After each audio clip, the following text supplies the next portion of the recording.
Bismillahirrahmanirrahim. Assalamualaikum warahmatullahi wabarakatuh. Alhamdulillah, wassalillah, wala hawla wala quwata illa billah. Selamat pagi para mahasiswa sekalian, salam sejahtera bagi kita semua. Alhamdulillah pada hari ini Bapak akan menyampaikan deskripsi mata kuliah kita. Mata kuliah kita itu adalah mata kuliah penelitian pendidikan sejarah ya. Adapun kodenya adalah sejarah 619311. Mata kuliah ini adalah mata kuliah keahlian yang diampu oleh mahasiswa semester 6 dan mata kuliah ini adalah mata kuliah wajib dengan bobot 3 SKS. Adapun mata kuliah ini secara umum memiliki deskripsinya adalah sebagai berikut. Dengan mata kuliah ini mahasiswa diharapkan memiliki kemampuan untuk memahami dan menganalisis berbagai konsep dan prinsip-prinsip dalam metodologi penelitian pendidikan sejarah, terutama terkait dengan pendekatan-pendekatan penelitian dengan pendekatan penelitian kuantitatif, pendekatan penelitian kualitatif, dan pendekatan penelitian yang bersifat pengembangan atau kita kenal dengan R&D. Dan tentu saja bahwa dengan mata kuliah ini untuk selanjutnya agar mahasiswa memiliki kemampuan dasar untuk menyusun proposal. Dalam artian dengan penyusunan proposal itu berarti mahasiswa mengaplikasikan berbagai konsep dan berbagai prinsip-prinsip dalam metode penelitian pendidikan sejarah yang tadi Bapak sebutkan, berarti mengimplementasikan tentang metode penelitian dengan pendekatan kualitatif maupun kuantitatif dan pengembangan. Dan diharapkan bahwa dengan mata kuliah ini kemudian endingnya mahasiswa mampu menyusun proposal dan akhirnya kepada skripsi. Adapun mata kuliah ini berdurasi kurang lebih 16 kali pertemuan atau 16 minggu ya, dengan bobot berarti 1 SKS itu adalah 50 menit, berarti 3 SKS itu berarti 50 menit kali 3 kali berarti 150 menit. Kemudian capaian mata kuliah dengan mahasiswa setelah mengikuti perkuliahan mata kuliah ini, mahasiswa diharapkan memiliki kemampuan menguasai konsep, teori, fakta, dan metode-metode penelitian di bidang pendidikan sejarah yang tadi tentu ruang lingkupnya berdasarkan pendekatan kualitatif, kuantitatif, dan pengembangan. Kemudian yang kedua, mahasiswa mampu menganalisis permasalahan pembahasan pembelajaran sejarah. Lalu yang ketiga, mahasiswa memiliki kemampuan memilih pendekatan dan desain penelitian yang tentu saja desain dan pendekatan penelitian itu harus betul-betul tepat di dalam rangka menyelesaikan permasalahan dalam pembelajaran sejarah. Lalu yang keempat, mahasiswa mampu menyusun hasil analisis pemilihan pendekatan dan desain itu dalam sebuah laporan yang dalam hal ini adalah proposal penelitian sampai kepada penyusunan materi. Adapun ruang lingkup materi kuliah, mata kuliah ini akan mengkaji beberapa hal yang terkait dengan pertama adalah pengantar umum mata kuliah, yang tentu saja dalam pengantar umum ini Bapak akan menyampaikan tentang RPS, rencana perkuliahan semester, kemudian bahan-bahan bacaan yang harus mahasiswa jadikan referensi dan rujukan, kemudian hal-hal yang terkait dengan esensi dan urgenisasi penelitian dalam sejarah. Lalu yang terkait dengan konsep dasar penelitian, kemudian jenis-jenis penelitian, itu terkait dengan penelitian yang bersifat kualitatif, penelitian yang bersifat kuantitatif, dan penelitian yang bersifat pengembangan. Seperti diketahui bahwa terkait dengan penelitian ini setidak-tidaknya ada 3 unsur yang terkait dengan need to know, itu akan membicarakan tentang kuantitatif, kualitatif, dan pengembangan. Ada yang terkait dengan need to do, yaitu terkait dengan R&D, dan terkait dengan need to choice ya, yaitu aplikasi dalam hal penelitian. Lalu kemudian latar belakang masalah, kemudian membantu landasan teori, membangun landasan teori, kemudian studi kepustakaan, penggunaan metode penelitian, sistematika proposal, dan kemudian project riset ya. Adapun sistem pembelajaran itu akan menggunakan offline akan kita plot dengan 40% dan online akan kita plot sebanyak 60%. Adapun interaksi mahasiswa dan dosen itu akan terkait dengan penggunaan metode perkuliahan. Metode perkuliahan itu akan bersifat cooperative learning dan case based learning ya. Evaluasi itu outcome-nya, saya akan melakukan evaluasi dalam bentuk kegiatan UTS dan UAS. UTS akan diplot berbentuk penugasan penyusunan proposal.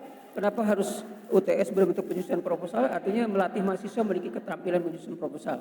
Dan nanti dalam kegiatan UAS atau jenis tes UAS itu akan berbentuk seminar proposal. Jadi seluruh mahasiswa akan kita setting atau kita desain dalam kegiatan seminar proposal. Itu kira-kira para mahasiswa yang dapat Bapak sampaikan terkait dengan deskripsi mata kuliah. Dan deskripsi mata kuliah ini dalam 16 kali pertemuan.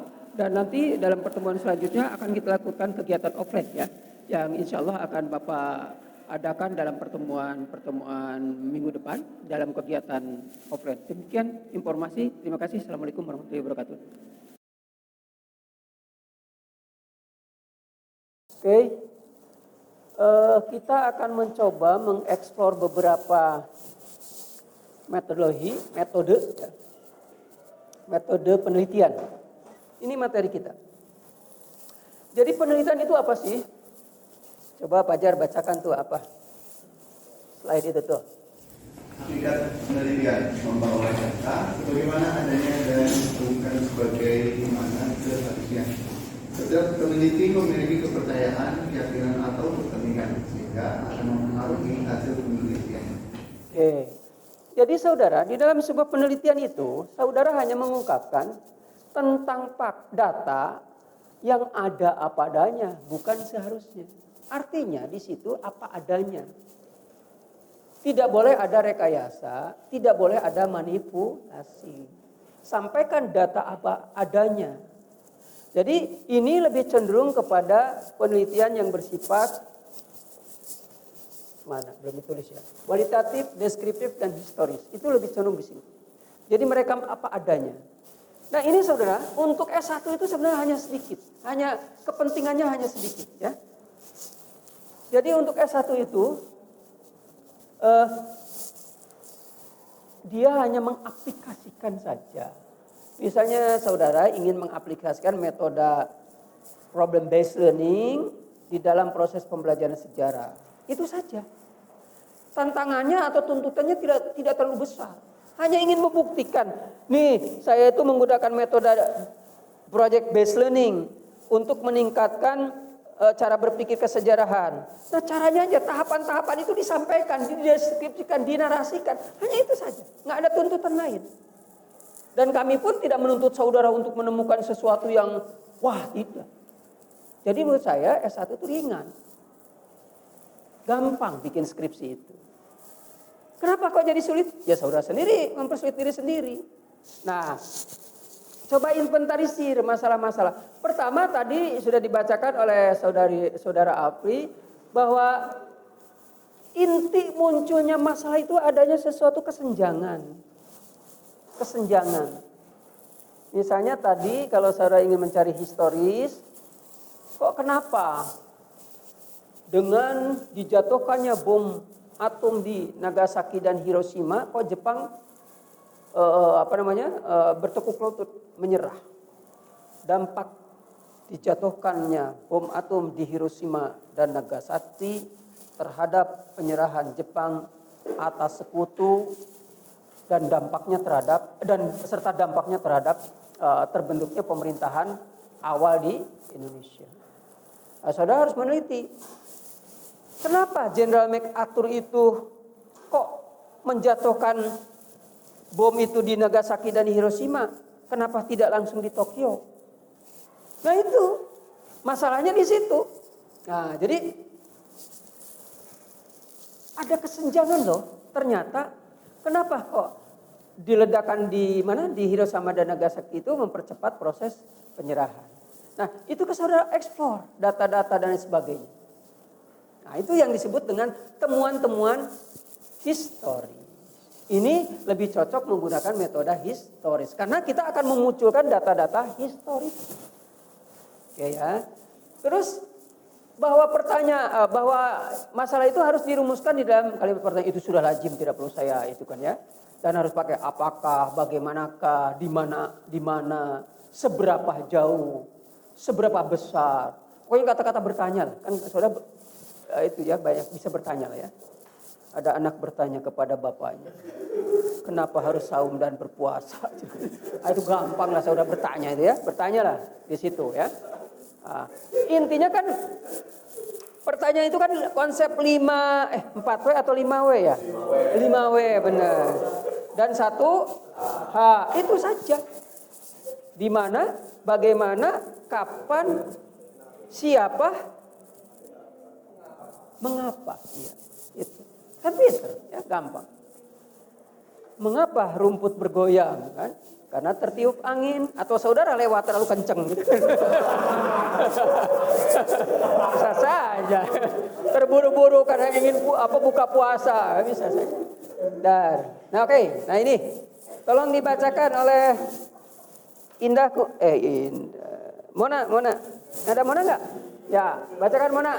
Karakteristik metode ilmiah. Adapun karakteristik pembelajaran dengan metode saintik memiliki karakteristik sebagai berikut. Yang pertama itu berpusat pada mahasiswa.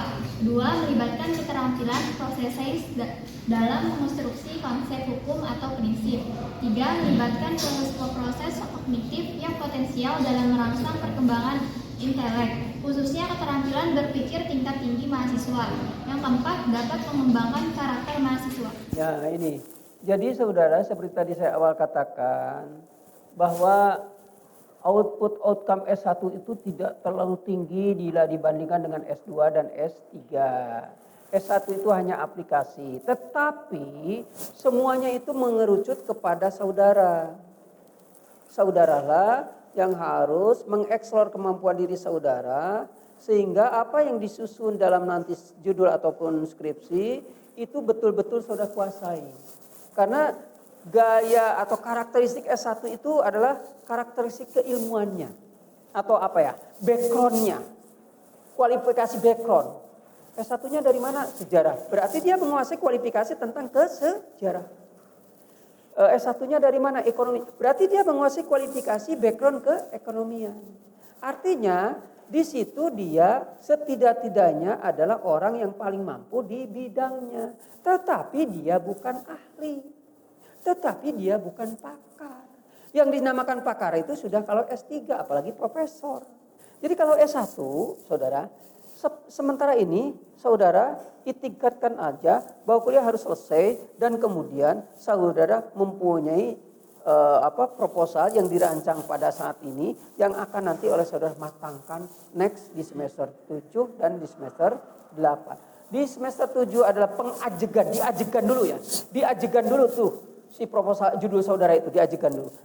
Di semester 7 kemudian saudara menginventarisir bukunya, segala macamnya, tempatnya di mana, metode penelitiannya apa, kira-kira jeda waktunya apa. Setelah itu matang di semester 8 dieksekusi sampai lulus skripsi. Jadi setidak-tidaknya saudara ada 3 garis besar yang memunculkan berbagai metode. Tergantung dari mana kita mengawalinya, dari mana sudut pandang. Yang pertama, need to know. Perlu diketahui. Yang kedua, need to do. Perlu dikerjakan. Atau need to choose. Perlu dipilih. Nah, tergantung mana. Kalau misalnya perlu diketahui, maka nanti ada 3 metode ini yang akan mengeksekusinya. Karena saudara perlu mengetahuinya kan. 1 metode kuantitatif berarti hitung-hitungan. Mengetahui apa? Mengetahui pengaruh penerapan model pembelajaran discovery learning terhadap peningkatan prestasi. Ingin mengetahui itu, apakah si metode discovery learning itu betul nggak bisa meningkatkan prestasi belajar? Karena harus diketahui. Maka si peneliti membuat instrumen. Tentang apa instrumennya? Terserah saudara. Misalnya instrumen yang ingin saudara kaji itu kan tentang prestasi belajar. Berarti instrumen tentang pengukuran prestasi. Instrumen ke anak. Kemudian ada kan eksperimen. Kita mengajar menggunakan metode discovery learning. Berapa kali pertemuan misalnya 1, 2 atau 3 terserah. Nah barulah diketahui itu menggunakan. Nah angka-angka yang sudah kita lakukan dalam bentuk eksperimen, dalam bentuk pelaksanaan pengajaran di kelas, dalam bentuk menyebar instrumen itu kemudian diolah secara statistik. Atau menggunakan metode kualitatif. Kalau metode kualitatif kan narasi. Dia merekam keadaan. Peranan Kiai Samun. di dalam perang kemerdekaan memperkuat keutuhan wilayah Banten. Maka ceritakanlah bagaimana peran Kiai Samun. Tadi ceritakan. Ceritanya dari mana? Dari buku, saudara. Nggak usah, kok namanya juga merekam. Pindahkan buku tetapi jangan plagiat dengan narasi saudara. Berdasarkan apa? Berdasarkan rumusan masalah dan tujuan masalah. Nah, ada penggunaan dua metode, kualitatif dan kuantitatif disatukan. Bisa, itu yang disebut dengan mix. Campur lah, enak, lebih enak kan? Bagaimana cara metode mix penggabungan dua metode? Bisa, penelitiannya dilakukan dengan kuantitatif, narasinya dilakukan secara kualitatif. Atau kebalikannya, penelitiannya dilakukan secara kualitatif, narasinya secara kuantitatif. Gampang. Contoh, misalnya saudara ingin meneliti tentang tingkat pengaruh pembatalan pipa, ya, terhadap Indonesia menjadi tuan rumah, terhadap tingkat penghasilan para pedagang kaki lima misalnya. Itu kan dilihat dari judul kan sudah melihatkan tingkat itu ada prosentasenya, ya kan? Ada berapa tingkatnya 10%, 20% atau berapa? Itu kan kuantitatif. Tetapi saudara bisa meneliti ke lapangan secara kualitatif. Lalu yang kedua ini saudara, need to do yang dikerjakan. Ini cenderung labelnya adalah S2 atau S3. Nah, penelitiannya juga lebih kompleks, R&D. R&D itu pertama melakukan riset dulu, saudara. Apa yang dimaksud dengan riset? Misalnya contoh, disertasi saya kan R&D. Judulnya adalah pengembangan model induktif berbasis masalah di dalam pembelajaran sejarah untuk meningkatkan cara berpikir kesejarahan siswa SMA di Kabupaten Serang. Jadi saya bercerita ingin mengembangkan sebuah model, ya. Kan produk gitu ya, mengembangkan itu kan produk, ya. Membuat. Nah, sebelum membuat model ini saya harus melakukan penelitian dulu, riset dulu. Risetnya apa? Saya membuat produk awal dulu, rancangan awal, model ini loh yang akan saya kembangkan. Nah, rancangan ini saya ujikan di ruang terbatas, di tempat terbatas, yaitu di satu SMA saja. Wah, ternyata rancangan saya itu dengan 3 kali pertemuan sudah signifikan hasilnya. Wah, berarti cocok nih untuk satu sekolah itu. Tapi belum tentu untuk sekolah lain di Kabupaten Serang. Sementara di Kabupaten Serang waktu itu kan ada 23 sekolah. Akhirnya saya coba melakukan penelitian uji luas. Tadi terbatas ya di satu sekolah, sekarang uji luas. Oh, ternyata produk yang saya kembangkan itu cocok diterapkan untuk materi sejarah, untuk pelajaran sejarah di seluruh Kabupaten Serang. Buatlah saya produk buku, dilansir di seluruh Indonesia. Dan kalau ada uangnya mungkin saya melanjutkan ke Indonesia. Tapi karena uang saya sendiri, saya tidak melanjutkan. Lalu yang kedua, ada yang disebut operational research. Operational research itu begini. Dia melakukan sebuah penelitian untuk sebuah riset. Sama sih, tidak terlalu jauh dari R&D. Melakukan sebuah penelitian untuk sebuah riset. Riset itu diteliti, kemudian setelah hasilnya ada, maka dia dipakai untuk uji coba dulu. Setelah uji coba, oh ini bagus, sudah ada lisensi dari berbagai instansi. Misalnya kalau bidang kesehatan harus dari Badan Obat-obat dan Makanan gitu ya. Kalau seperti inilah yang kemarin atau COVID itu kan operational riset. Jadi dia uji coba dulu. Evaluasi riset biasanya untuk sebuah kebijakan ya. Biasanya analisis kebijakan pendidikan, dilakukan riset apakah sudah sejauh mana hasilnya, di mana titik lemahnya, di mana titik SWOT-nya ya, SWOT, dilihat titik lemah, keuntungan dan sebagainya. Nah, kalau memilih ini hanya ada 2, yaitu terkait dengan sebuah kebijakan sebuah instansi, evaluasi riset atau evaluasi riset ya. Sampai di sini ada pertanyaan dulu? Ya, silakan. Siapa? Ya, Guslan.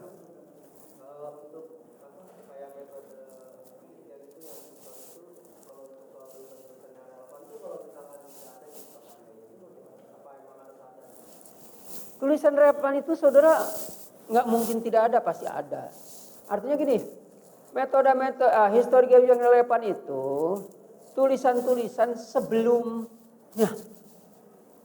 Misalnya Guslan ingin menulis tentang peranan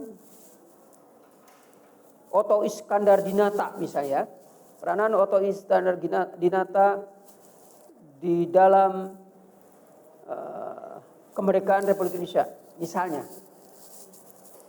Sudah ada tulisan-tulisan tentang Otto Iskandar itu ada, sekalipun berbeda judul. Tetapi yang dikejar oleh Gus Lanyo Otto Iskandar Dinatanya. Dan banyak tulisan si Otto Iskandar itu. Ada yang berjudul Otto Iskandar, ada yang berjudul Jalak Harupat, banyak-banyak. Karena Otto Iskandar itu dijuluki Jalak Harupat. Tapi jangan mencari burung jalak. Pasti tidak nyambung, ya. Pasti ada. Historiografi relevan itu adalah tulisan-tulisan karya ilmiah, entah berbentuk jurnal, entah berbentuk skripsi, entah berbentuk tesis, entah berbentuk disertasi, yang ada kemiripan judul dengan tulisan saudara, yang oleh saudara dijadikan referensi, yang oleh saudara dijadikan tambahan informasi untuk memperkuat data yang akan saudara narasikan. Tapi tulisan-tulisan atau historiografi yang relevan itu harus saudara munculkan letak persamaannya di mana dan letak perbedaannya mana. Letak persamaan tulisan saudara Guslan dengan saudara Guslin misalnya. Kalau saudara Guslin menulis peran Otto Iskandar Dinata di dalam pergerakan di dalam kemerdekaan itu dilihat dari sudut politik misalnya. Sementara tulisan Guslan dilihat dari sudut ekonomi misalnya. Kan ada perbedaan. Sama tapi tak serupa. Ada yang lain ingin tanyakan? Dari wanita? Tidak ada ya? Nah, sebelum meneliti saudara, ya tadi saya katakan saudara harus punya masalah. Ya. Jadi masalah atau gagasan yang hendak saudara eksplor itu, pertama, masalah itu sumbernya banyak atau referensinya banyak. Karena kalau sumbernya tidak ada, justru akan menyulitkan saudara sendiri. Lalu masalah itu, tekniknya bagaimana? Mau menggunakan metode apa nantinya? Jadi setelah saudara membuat judul, telah dulu buku-buku atau referensinya ada, terus metode penelitiannya bagaimana nih? Apakah metode ini cocok digunakan untuk judul ini? Jangan sampai asal-asalan, Pak saya punya judul ini, tapi saya bingung metodenya apa ya? Berarti saudara belum matang. Kalau perlu dikarbit saudara biar matang. Itu ya, dikarbit. Nah, cara mengarbitnya bagaimana? Nanya ke dosen. Kan saudara punya PA, punya pembimbing akademik. Tanya dulu ke pembimbing akademik. Nah, saudara kan bisa berkonsultasi dengan pembimbing akademik. Terus berbimbing. Kalau memang kesulitan, tadi saya katakan saya siap untuk ini ya, sepanjang saya ini. Konsultasi. Nah, disinilah pentingnya penetapan bobot permasalahan ini. Masalahnya kira-kira ini masalah itu betul-betul urgen untuk diteliti, ada dampaknya untuk diteliti, bagaimana cara menelitinya, ya kira-kira begitu ya. Lalu yang kedua, paham dulu tentang metode. Jadi kalau metode kualitatif adalah metode yang berbasis tentang narasi lah, deskriptif gitu ya. Yang narasi lah kira-kira, yang tidak perlu. Jadi gini, metode kualitatif adalah menetapkan sebuah fakta, menetapkan dulu sebuah teori, dan teori ini dijadikan pisau analisis untuk menemukan fakta. Itu saja. Jadi kita penasaran dengan tingkat kemiskinan. Maka kita tetapkan teori. Teori tentang apalah terserah ya. Teori tentang adaptasi, teori macam-macam. Nah, teori ini coba saudara pakai untuk menganalisis dari kemiskinan itu. Jadi kalau kualitatif berangkat dari sebuah teori untuk menemukan fakta. Lain dengan kuantitatif. Kalau kuantitatif kebalikannya. Fakta dulu. Hipotesis dulu, teori dulu, jawaban dulu. Jawaban sementara dulu. Nah, jawaban sementara ini benar nggak kalau sudah dihubungkan dengan data di lapangan? Jadi kebalikannya.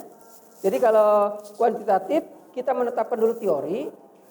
Teori ini cocok nggak dengan kondisi di lapangan? Ya, pengaruh penggunaan model pembelajaran problem based learning terhadap peningkatan. Ini kan berarti saudara menggunakan teori ini dulu, menghipotesis dulu. Ada pengaruh yang signifikan dari penggunaan metode problem based learning itu adalah peningkatan prestasi belajar sejarah. Kan saudara punya hipotesis dulu. Nah, apakah benar nggak hipotesis saudara diuji di lapangan? Bisa dipahami? Ya. Jangankan saudara, saya juga bingung. Baru ada buku dan lain sebagainya. Oke? Paham ya? Jadi gini saudara, dalam tradisi akademis kita, penelitian itu harus diawali dengan seminar proposal ya. Setelah seminar proposal kan kita melampaui kegiatan yang disebut dengan bimbingan atau penyusunan skripsi. Jadilah skripsi. Nah, ini yang disebut dengan laporan, itu bisa berupa skripsi, tesis dan lain-lain. Nah, dalam tradisi akademik kita, laporan ini harus melampaui ini. Satu di antara langkah ini. Jadi sebagai prasyarat nanti kalau saudara sudah selesai skripsi, saudara harus mempubliskan karya saudara di jurnal. Minimal jurnal Sinta 4. Nah ini contoh skripsi tesis saya. Ini skripsinya nih. Oh ini zaman jadul 90. Ini nggak kelihatan ya? Nah, hubungan, malah saya juga nggak kelihatan nih. Hubungan antara timbulnya gerakan-gerakan sosial di Jawa Barat dengan penetrasi sistem ekonomi Barat. Oh, skripsi diajukan syarat memperoleh sarjana, disusun oleh Agus Rustamana. Waktu itu saya masih muda, saudara. Tahun 90 ya. 90 ya. Nah, itu ini yang kedua disertasi. Nah, kalau disertasi hubungan antara iklim. Oh, kalau ini menggunakan metode historis atau metode sejarah ya, yang langkah-langkahnya itu heuristik, kritik, interpretasi dan historiografi ya. Saya juga melakukan kajian lapangan di beberapa tempat, di Sumedang, di Tangerang, bahkan sampai ke Banten. Waktu itu saya belum tahu itu yang namanya daerah Banten Anyar, belum tahu. Saya ke Banten itu tahun 88 tahun lupa lagi ya. Itu ke daerah Menes ya. Di daerah Menes kan ada itu Museum Multatuli ya. Menes apa? Ya betul ya. Itu saya teliti. Rangkas ya, bukan Menes ya, Rangkas. Nah itu Multatuli. Oh iya Lebak betul. Oh di Menes itu di mananya saya? Oh di Jiputnya ya, di daerah Jiputnya. Jiput kan daerah Menes ya. Iya kan Jiput daerah Menes ya. Nah situ. Terus metode yang kedua ini, kalau ini metode kuantitatif ya, kuantitatif di mana kuantitatif ini membandingkan secara statistik hubungan iklim kerja dengan profesional guru dan kinerja. Di satu sisi kinerjanya yang dilihat, yang satu sisi profesionalismenya. Tapi dikombin dengan iklim organisasi. Kalau ini disertasi dengan menggunakan RND. Jadi ini beberapa kali ini historis ya, metode historis, ini kuantitatif, ini RND. Jadi agak sedikit lengkap penggunaan metode. Kalau yang eksperimen, jadi contoh dari 3 metode yang bisa diterapkan. Nah itu saudara-saudara sekalian ya, yang dapat saya sampaikan. Oke, ada yang ingin ditanyakan atau cukup? Pak Persis, ada yang ingin ditanyakan? Itu Pak, paling nanti untuk waktu ke depannya kalau misalkan saya konsultasi soal dulu bisa berarti Pak? Boleh, silakan. Jadi gini, saudara kan kadang-kadang gini, kalau kita sudah punya ancang-ancang, kita itu jangan dulu menjustis bahwa ini jelek, jangan dulu kita menjustis ini kurang, atau jangan menjustis ini susah, jangan. Setidak-tidaknya konsultasikan dengan dosen. Dosen itu bisa ada dosen pembimbing, ada dosen akademik, atau dosen sejarah. Tanya kepada dosen sejarah, jangan punya judul sejarah, nanya ke dosen teknik, nggak nyambung. Nah, tanya ke dosen sejarah. Dosen sejarah itu banyak kok, familiar semuanya. Dari mulai Bu Yuni sampai ke yang tua-tua itu, yang paling sepuh itu kan Pak Ali. Urutan kedua paling tua, paling muda saya. Terus Bu Ana, Bu Yuni, terus ke yang muda-muda itu. Ya, banyak yang muda. Cuma mungkin kadang-kadang tipikal masing-masing berbeda-beda. Nah itu yang harus saudara pahami. Jangan misalnya tipikal dosennya seperti ini, saudara juga tidak cocok. Kalau saya kan sudah tua, muda sudah saya alami, tua setengah dijalani. Kalau saudara kan belum pernah tua, ya kan? Saudara belum pernah tua ya, masih muda. Kalau saya pernah muda, pernah tua. Jadi itu yang beda. Ada yang ingin ditanyakan? Cukup ya? Oke, itu saja saudara-saudara sekalian. Terima kasih atas segala perhatiannya. Nanti untuk UTS akan saya share di grup ya. Assalamualaikum warahmatullahi wabarakatuh. Oke, silakan untuk kembali ke habitatnya masing-masing.